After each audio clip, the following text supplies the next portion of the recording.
It looks like meat's back on the menu, boys.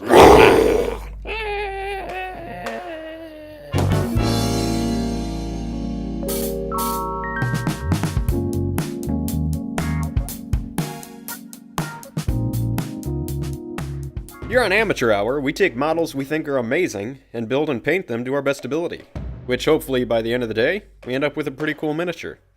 At least by my painting standards. These projects are not necessarily intended to be tutorials, as there are way better builders and painters out there than myself, but is used to give you some other build ideas or paint schemes for your models.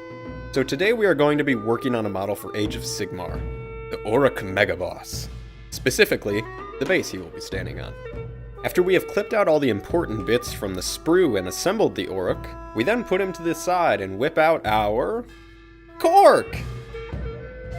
So I'm fairly new at using cork for basing material, and I will say it is pretty intimidating and messy. I broke the cork up into a number of pieces. Most of these did not fit with what I was going for, but I'll save the extra for other projects in the future. I wasn't too positive on how to adhere the cork to the plastic base and figured some good old superglue would do the trick.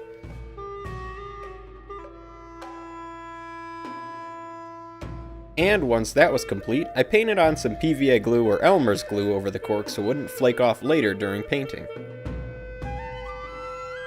Then I did the old super glue basing trick.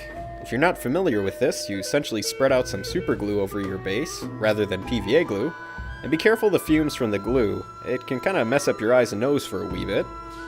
But once you have the glue laid out, sprinkle on some baking soda to act as sand or soil on the base. The baking soda and glue cause a chemical reaction, heat up a little bit, and then immediately harden. And unlike sand on your base, baking soda is closer to scale for your models, unless a gravel landscape is what you were going for. And yes, I use kitty litter for rocks and stones. After all the glue dried, I grabbed my box of skulls and went searching for some little extra flair to add to the base. So I clipped out some bad boys and superglued them to the rocks. And I did have a little trouble with some of the smaller skulls, but in the end, it worked out. Then I added some of Citadel's texture paint, Agrellan Earth. This stuff works wonders if you are looking for that cracked, dried earth look. Just slap the stuff on and give it time to dry. On a side note, this paint comes in multiple colors, but if you're like me and prime the base after you apply the paint, the color does not matter.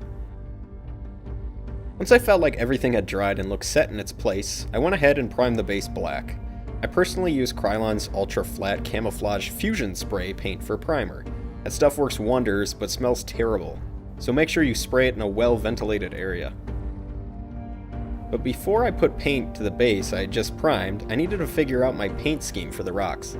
So I made a couple test pieces. One had more of a reddish stone focus, while the other one had more of a lighter brown. In the end, I went with the red rock. Now on to painting the base!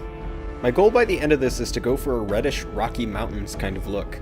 I was hoping to show some basic striation in the rock as well, but nothing too outlandish. For those interested, the paints I used will be listed in the description below. I tend to have a mess of different manufacturer paints on my painting table, as I'm sure some of you do as well. Some I really enjoy, while others I purchased early on as a painter, and I'm just trying to get through those bottles.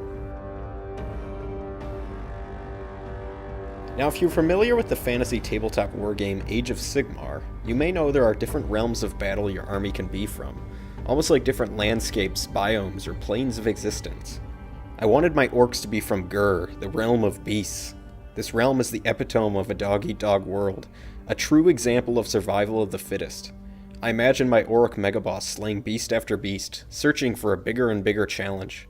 I hope by the end this idea can be portrayed to those who face him on the battlefield.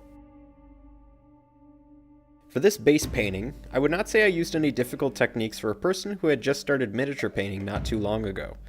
I initially started with a base coat, a couple colors worth of dry brushing, and then I shaded the piece, letting the paint seep into the recesses of the rock.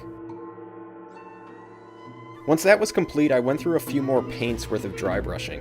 I made sure some colors were focused on specific areas. For example, the gray I kept near the edge and the sides of the rocks, and the lighter browns were placed on the top of rocks and the cracked soil.